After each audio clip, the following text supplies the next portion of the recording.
So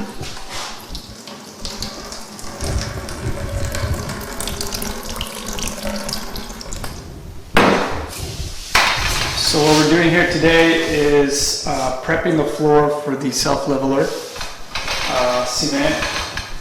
This is a primer that acts as a moisture barrier and a primer. This helps the cement stick good to the existing floor here. And hopefully it goes smoothly tomorrow when we do the self-level.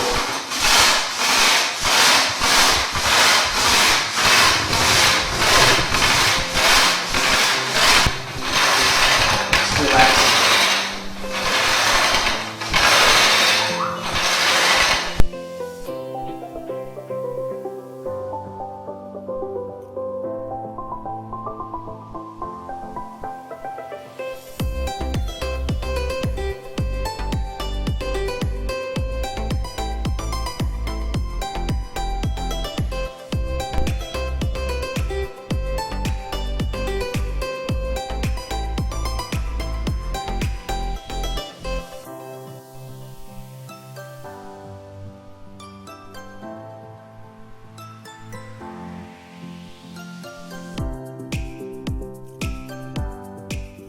Quick update. We've just finished doing, well not just finished, we are now at the stage where we have done the floor, the self-leveling floor, so you can see it's nice and smooth and nice lighter color.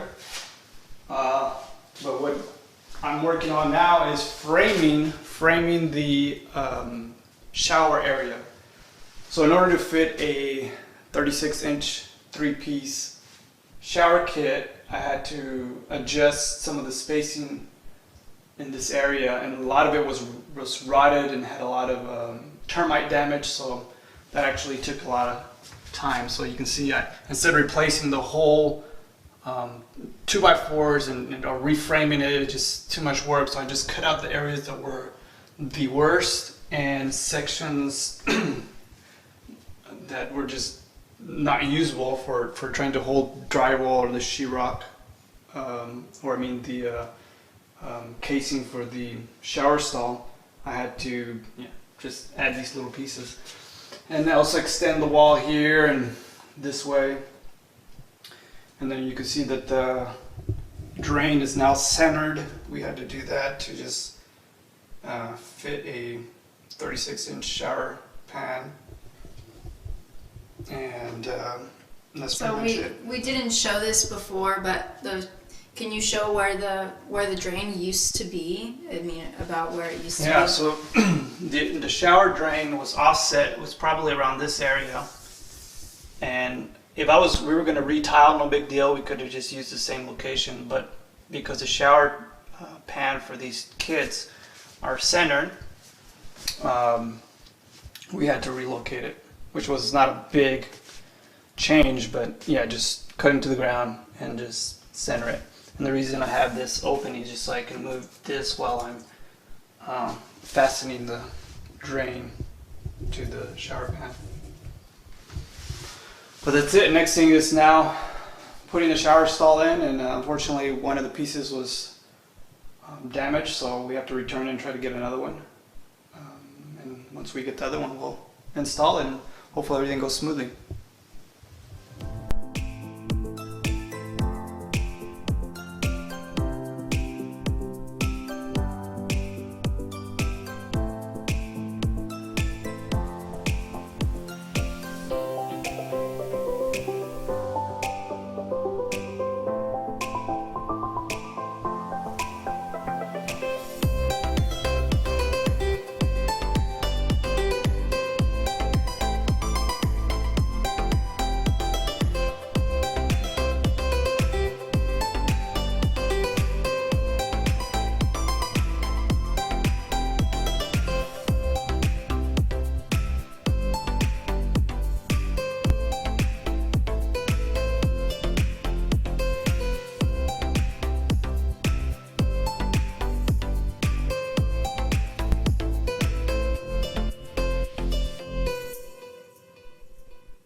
I just wanted to record really quickly.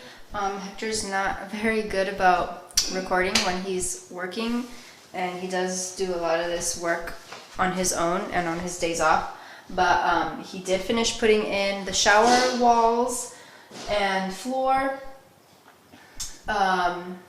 He said it was a bit of a challenge because the floor is not quite level, so there were some small gaps that couldn't really avoid from happening. They're very small, but I mean, if you're really looking, you can notice them. So he's all done with that. He's done with the plumbing part for the shower, and then he just put up some drywall. So we're gonna keep on working, and just wanted to show you this little update. Would be the easiest way. We're putting in a pocket door. That's what that frame is for. The door is over there. Peanut's curious. Hi, Peanut.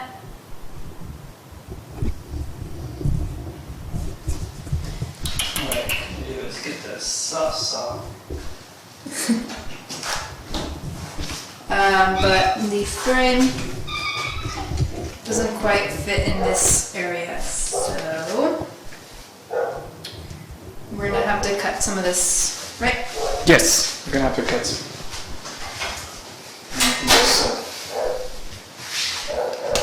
Our tools.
So We have recently had the ceilings and the walls, whatever needed touch-ups, plastered.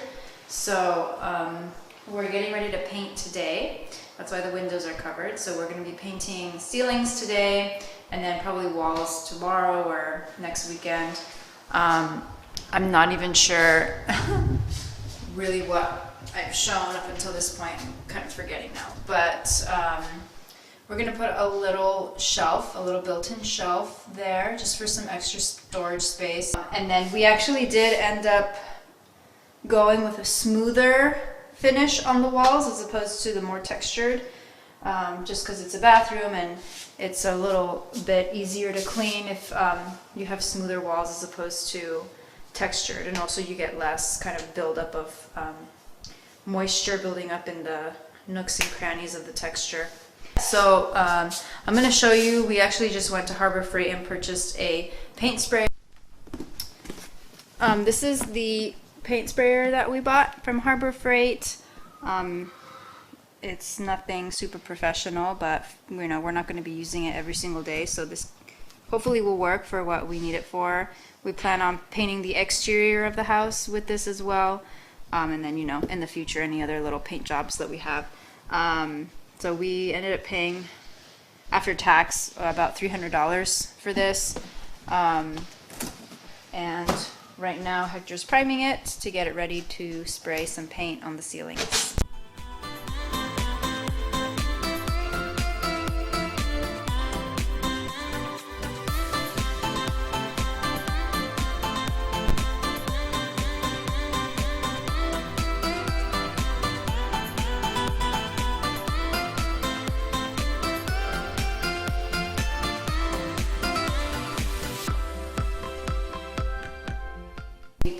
Everything, and we're getting ready to start doing the floors today. So let me just show you what the paint.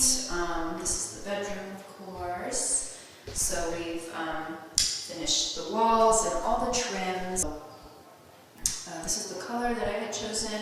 It's basically the same color as the walls in the house, just like the shade darker after it. So I kind of wanted it to blend with the, you know, with the colors of the rest of the house. I didn't want all these random colors. And then this is kind of the color that I had wanted for the bathroom, kind of a greenish. So originally we did paint the whole bathroom this color, and then I got a little scared because it was a lot darker than I was picturing in my head. So we ended up painting this wall white to kind of break up the color. Turned out being that when it dried, I actually really liked. I don't know if it grew on me or if it just got lighter when it dried, but I actually really like this color. But we went ahead and kept the white wall anyway, just to add a little bit of contrast, since it is such a small bathroom. So as you can see, the shower is all put in, and then Hector added this little shelf here. This wall used to pop out a little more here, but now it's gone, and we have this just little extra bit of space that he thought to put this the shelf, you know, just for like toothbrush or whatever, little things that we can put there that would fit. And then this is just some like scrap wood that we had that he kind of put some white in there, so that just gave it a little a touch of style. And then of course we have our mirror that we bought.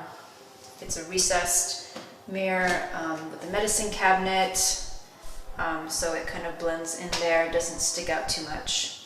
The idea again is to try to make this bathroom feel bigger than it is, because it is so tiny. And then I believe I already took a video of the pocket door, but it's all painted now.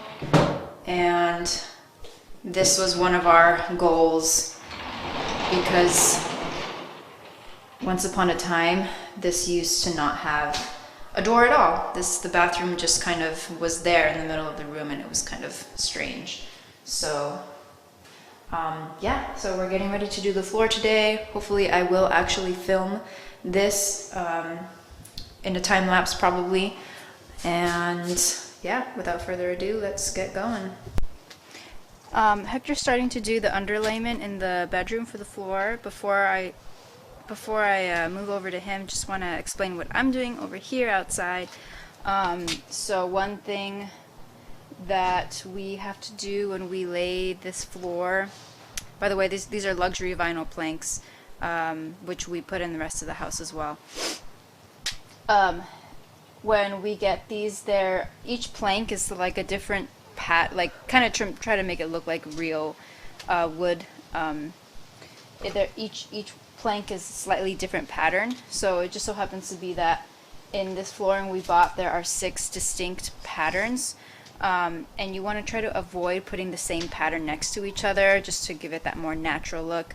So I am separating each of the patterns into their groups, so that when we are ready to lay the floor down, we kind of make sure to grab, you know, a mix, so we're not putting 2 of the same right next to each other. So that's what I'm doing, and Hector's starting to put the underlayment.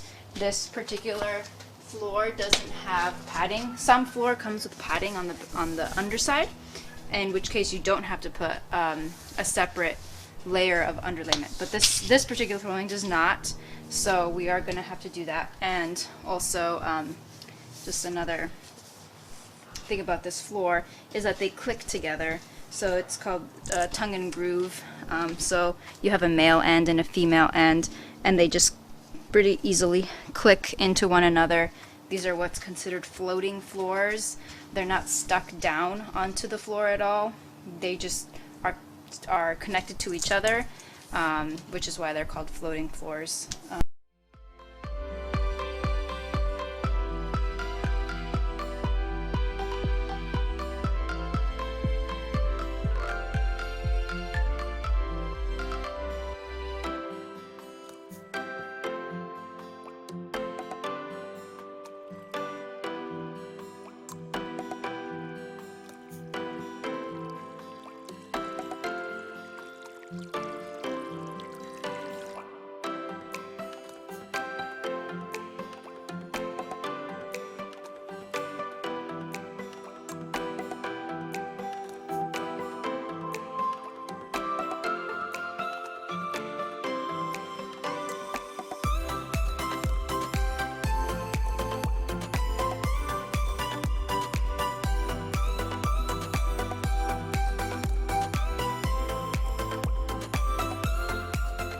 So we've actually gotten all of this done in one day, which is pretty good.